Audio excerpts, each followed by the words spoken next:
के chief fire officer इस समय हमारे साथ मौजूद हैं। विजय सर, जब आप लोगों ने इसका पूरा ऑडिट किया जौहर यूनिवर्सिटी का, तो कैसे आप वहाँ तक पहुँचे, कैसे आपकी इन्वेस्टिगेशन शुरू हुई, उस ऑडिट में क्या कुछ चीज़ें निकल के सामने आई? जैसा कि आप लोग जानते होंगे कि पिछले महीने लखनऊ में एक बेहद दुखद दुर्घटना हुई थी, जिसमें कई सारे बच्चों की दुखद मृत्यु हुई थी। उसके पश्चात पूरे प्रदेश में जो है अग्नि से सुरक्षा संबंधित ऑडिट्स और अवेयरनेस के प्रोग्राम्स चलाए जाने शुरू किए। पहले भी एक्चुअली ये हम लोगों का काम है, हम लोग फायर सर्विस डिपार्टमेंट जो है वो अवेयरनेस के प्रोग्राम, ऑडिट्स के प्रोग्राम हमेशा से रेगुलर करता रहा है। इस घटना के उपरांत जो है पुनः हम लोगों के द्वारा जो है जनपद में, प्रदेश में जो इस तरह की एक्टिविटी करने वाली बिल्डिंग्स हैं, कमर्शियल एक्टिविटी वाली buildings, hotel, hospital, school, colleges, जो भी चीज़ें हैं उनको हम लोगों ने जो ऑडिट करना प्रारंभ किया। उसी के तहत जनपद रामपुर में भी जितने कोचिंग सेंटर्स हैं, कॉलेजेस हैं, सबका हम लोगों के द्वारा निरीक्षण किया गया। और जौहर उसी के उपरांत हम लोगों के द्वारा एक टीम के द्वारा जो है जौहर यूनिवर्सिटी का भी निरीक्षण किया गया। तो निरीक्षण के दौरान प्रथम दृष्टया ये पाया गया कि जो मानक है, जो जैसे एक्सटिंग्विशर, फायर एक्सटिंग्विशर उनके यहाँ रखे गए हैं, कम रखे गए हैं, कुछ नॉन वर्किंग कंडीशन में हैं, क्योंकि एरिया ज़्यादा है। तो हमारे द्वारा जो है यूनिवर्सिटी प्रशासन को ये लिखा गया कि आप 7 दिनों के अंदर जो इसकी ड्राइंग्स है, इसके अलावा जो भी आपके पास दस्तावेज है, वो दस्तावेज को अग्निशमन विभाग को यथाशीघ्र 7 दिनों के अंदर उपलब्ध कराना सुनिश्चित करें, जिससे कि हम लोग प्रॉपर जो है अग्निशमन व्यवस्था का आकलन किया जा सके या ढांचागत सुरक्षा का आकलन किया जा सके आपके बिल्डिंगों का, और आपको फिर जो भी निर्देशन है उसको निर्देशित किया जा सके।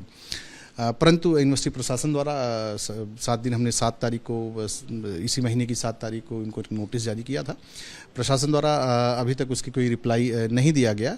आज पुनः मेरे द्वारा उनको एक रिमाइंडर दिया गया, अनुस्मारक दिया गया है कि आप यथाशीघ्र अगले 7 दिनों के अंदर आप अवश्य ही जो भी दस्तावेज है, ड्राइंग्स है, प्रॉपर ड्राइंग आप उपलब्ध कराएं।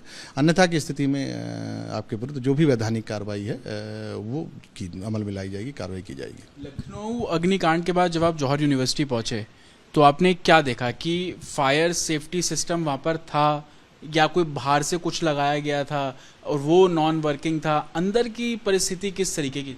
देखिए, फायर सेफ्टी सिस्टम जो उनके यहाँ अवेलेबल था वो सिर्फ अग्निशामक यंत्र, फायर एक्सटिंग्विशर जिसको बोलते हैं, कुछ ब्लॉक्स में एक का दुक्का फायर एक्सटिंग्विशर ही अवेलेबल थे। इसके अलावा ना ही पानी की कुछ व्यवस्था थी अग्निशमन के दौरान, अगर हमको यूज़ करने की ज़रूरत पड़ी उस तरह की कोई व्यवस्था नहीं थी। बाकी एक डाउन कमर या वाटर लाइन, इस तरह की जो ज़रूरतें होती हैं उस तरह की भी ज़रूरतें संभवतः नहीं थी वहाँ पे। लेकिन ये जो ज़रूरत है, ये जो मानक है, ये मानक बिल्डिंग की एरिया और हाइट के ऊपर डिपेंड करता है। हमारे जो अधिकारी हैं, जिनको हमने एक कमेटी बनाई थी, उनके अधिकारियों द्वारा चेक किया गया। हाइट के बारे में हम लोगों ने मोर और लेस लगभग एक जानकारी प्राप्त कर ली थी। उसी को कंफर्म करने के लिए, एक होता नहीं किसी बिल्डिंग के, जैसे मान ली एकदम बिल्डिंग है, उस बिल्डिंग का एरिया कितना है, एरिया जब तक आप प्रॉपर ड्राइंग नहीं प्रोवाइड करेंगे तब तक मालूमात कर पाना थोड़ा सा मुश्किल सा काम है। तो उसी के लिए हम लोगों ने जो है यूनिवर्सिटी प्रशासन को ये अनुरोध किया था कि आप यथाशीघ्र जो है अपनी प्रॉपर ड्राइंग हम इस ऑफिस को उपलब्ध कराना सुनिश्चित करें। अन्य कोई दस्तावेज अगर आपके पास है जिसको लगता है कि विभाग को उपलब्ध कराया जा सकता है, तो वो दस्तावेज भी आप उपलब्ध कराइए, जिससे कि ढांचागत संरचना के साथ साथ अग्निशमन व्यवस्थाएं क्या आपके यहाँ होनी चाहिए उसका भी आकलन किया जा सके। परंतु उनके द्वारा अभी तक तो इस तरह के कोई दस्तावेज उपलब्ध नहीं कराए गए हैं। जैसा कि अभी हमने आपको बताया कि पुनः आज हमने रिमाइंडर जारी किया है कि 7 दिन का आपको और टाइम दिया जा रहा है। तो अगले 7 दिन के अंदर आप अवश्य ही जो भी दस्तावेज आपको बताए गए हैं, ड्राइंग्स जिसके बारे में आपको बताया गया है, वो आप लोग उपलब्ध कराना सुनिश्चित करें। सर, 40 भवन हैं जिसमें से 2 पंचायत से नक्शा पास कराया गया था, तो क्या उसका फायर ऑडिट हुआ है? वो एनओसी आपके द्वारा दी गई है या वो भी एक्सपायर्ड है, उसको भी रिन्यू कभी नहीं कराया गया? देखिए, जो भी वैध एनओसी की बात है, कोई भी वैध एनओसी उनके पास अवेलेबल नहीं है। फायर सर्विस की।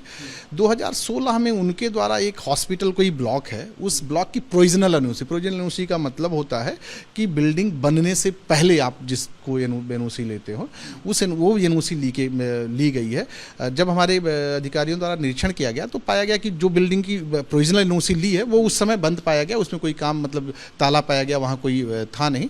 तो उन भवनों का तो निरीक्षण नहीं हो पाया, लेकिन जो भवन खाली थे, खुले थे और कुछ वहाँ कुछ लोग थे, उन सारे भवनों का हमारे अधिकारियों द्वारा निरीक्षण किया गया। सर, बतौर सीएफओ आप क्या समझते हैं कि एक मेडिकल कॉलेज जहाँ पर लैब्स होती हैं, एक्सपेरिमेंट्स होते हैं, हॉस्पिटल भी होता है, वहाँ पर फायर नॉर्म्स का पालन ना करना कितना खतरनाक हो सकता है आम लोगों के लिए, स्टूडेंट्स के लिए? देखिए, जो हॉस्पिटल ब्लॉक है उनका, वो जब हमारी टीम ने निरीक्षण किया, वो पूरे के पूरे ब्लॉक अंडर कंस्ट्रक्शन पाए गए और बंद पाए गए।